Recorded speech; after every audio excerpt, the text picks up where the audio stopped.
കുഞ്ഞുങ്ങളെ വളർത്തി വലുതാക്കുക എന്നത് വളരെയധികം ശ്രദ്ധ വേണ്ടുന്ന കാര്യമാണ്. പ്രത്യേകിച്ച് നീന്താനും നടക്കാനും ഒക്കെ തുടങ്ങുന്ന സമയത്ത് കയ്യിൽ കിട്ടുന്നതൊക്കെ വായിലിടും. ചിലപ്പോൾ പ്രാണികൾ മുതൽ ഇഴജന്തുക്കൾ വരെ ആ ലിസ്റ്റിൽ പെട്ടേക്കാം. അതുപോലെ തന്നെയാണ് ചെറിയ ചെറിയ വസ്തുക്കൾ മൂക്കിലും ചെവിയിലും ഒക്കെ ഇടുന്നത്. കുഞ്ഞുങ്ങൾക്ക് ഇതൊക്കെ ഒരു വിനോദം മാത്രമാണ്. കയ്യിൽ കിട്ടുന്ന സാധനങ്ങൾ എവിടെയെങ്കിലും കൊണ്ടുപോയി ഒളിപ്പിക്കുക, കുഴിച്ചിടുക, കിണറ്റിലെറിയുക, അങ്ങനെ പോകുന്നു ഈ കുരുന്നുകളുടെ വികൃതി തരങ്ങൾ. താൻ ചെയ്ത കാര്യം പിന്നീട് മറന്നു പോകുന്നതാണ് മിക്ക കുട്ടികളുടെയും ഒരവസ്ഥ. എന്നാൽ അവർ കാട്ടിക്കൂട്ടുന്ന വികൃതികൾ മാതാപിതാക്കളെ പലപ്പോഴും വലച്ചു കളയാറുണ്ട്. പണ്ടുള്ളവർ പറയുന്നത് പോലെ കാക്കയ്ക്കും പരുന്തിനും കൊടുക്കാതെ ചിറകിനടിയിൽ ഒളിപ്പിച്ചാണ് നമ്മൾ കുഞ്ഞുങ്ങളെ വളർത്താറ്. ഇഴഞ്ഞു നടക്കുന്ന പ്രായത്തിൽ നമ്മൾ കരുതും ഇവർ കുറച്ചൊന്ന് വലുതായി കഴിയുമ്പോൾ സ്കൂളിലൊക്കെ പോയി തുടങ്ങുമ്പോൾ മാറ്റം വരുമെന്ന്. എന്നാൽ ഈ തീരെ കുഞ്ഞു പ്രായമൊക്കെ കഴിഞ്ഞ 12ാം വയസ്സിൽ ഒരു വിരുദ്ധനൊപ്പിച്ച പണിയെക്കുറിച്ചാണ് ഇന്ന് പറയാനുള്ളത്. കിഴക്കൻ ചൈനയിലെ അൻഹുയി പ്രൊവിൻസിലാണ് യാങ് എന്ന 64-കാരൻ കുറച്ചു കാലമായി വയറുവേദന കൊണ്ടു നടക്കാൻ തുടങ്ങിയിട്ട്. ഡോക്ടറെ കണ്ട് മരുന്നൊക്കെ കഴിച്ചിട്ടും വയറുവേദന അസഹനീയമായതോടെ ഡോക്ടർമാർ യാങ്ങിനെ വിശദമായ പരിശോധനയ്ക്ക് വിധേയനാക്കി. കാര്യം മനസ്സിലാക്കിയ ഡോക്ടർമാർക്ക് ചിരിക്കണോ കരയണോ എന്നറിയാത്ത അവസ്ഥയിലായി.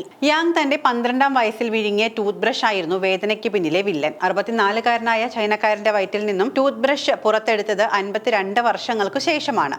ഏതാണ്ട് 80 മിനിറ്റ് നീണ്ട ശസ്ത്രക്രിയയിലൂടെയാണ് ഡോക്ടർമാർ ടൂത്ത് ബ്രഷ് പുറത്തെടുത്തത് എന്ന് south China morning post report ചെയ്യുന്നു. കിഴക്കൻ ചൈനയിലെ അൻഹുയി പ്രൊവിൻസിയിലാണ് യാങ് എന്ന 64-കാരന്റെ വയറ്റിൽ നിന്നും 52 വർഷങ്ങൾക്ക് ശേഷം ടൂത്ത് ബ്രഷ് പുറത്തെടുത്തത് എന്നാണ് റിപ്പോർട്ടിൽ പറയുന്നത്. 12ാം വയസ്സിൽ ടൂത്ത് ബ്രഷ് വിഴുങ്ങിയെങ്കിലും അത് അച്ഛനോടും അമ്മയോടും പറയാനുള്ള ഭയമായിരുന്നതിനാൽ അക്കാര്യം ആരോടും പറയാതെ മറച്ചുവെച്ചു. വിവരം പുറത്തു പറയാനുള്ള ഭയം കാരണം ഒളിപ്പിച്ചു വെച്ചു. പിന്നീട് അത് വയറ്റിൽ വെച്ച് സ്വയം നശിച്ചു പോയതായി കരുതി. ഒടുവിൽ ഇങ്ങനെയൊന്ന് സംഭവിച്ച കാര്യം തന്നെ അദ്ദേഹം മറന്നുപോയി. വയറുവേദന ശക്തമായപ്പോൾ അദ്ദേഹം ഡോക്ടറെ കാണാൻ തീരുമാനിച്ചു. ആദ്യഘട്ടം സാധാരണ മരുന്ന് നൽകിയെങ്കിലും വയറുവേദന മാറുന്നില്ല. പിന്നീട് വിശദമായ പരിശോധനയിലാണ് പുറത്തു നിന്നുള്ള എന്തോ വസ്തു അദ്ദേഹത്തിന്റെ വയറ്റിലുള്ളതായി ഡോക്ടർമാർക്ക് സംശയം തോന്നിയത്. പിന്നീട് 80 മിനിറ്റ് നീണ്ട എൻഡോസ്കോപ്പിക് സർജറിയിലൂടെ 17 സെന്റിമീറ്റർ നീളമുള്ള ഒരു ടൂത്ത് ബ്രഷ് ഡോക്ടർമാർ പുറത്തെടുക്കുകയായിരുന്നു. ആശുപത്രിയിൽ 3 വർഷങ്ങൾക്കിടയിൽ ഒരാളുടെ വയറ്റിൽ നിന്നും പുറത്തെടുത്ത ഏറ്റവും നീളമുള്ള വസ്തുവാണ് ഇതെന്ന് ഡോക്ടർമാർ പറയുന്നു. സാധാരണഗതിയിൽ ഇത്രയും വലിപ്പമുള്ള ഒരു വസ്തു വയറ്റിൽ കുടുങ്ങിയാൽ ഗുരുതരമായ ആരോഗ്യ പ്രശ്നങ്ങൾ ഉണ്ടാകാറുണ്ട്. എന്നാൽ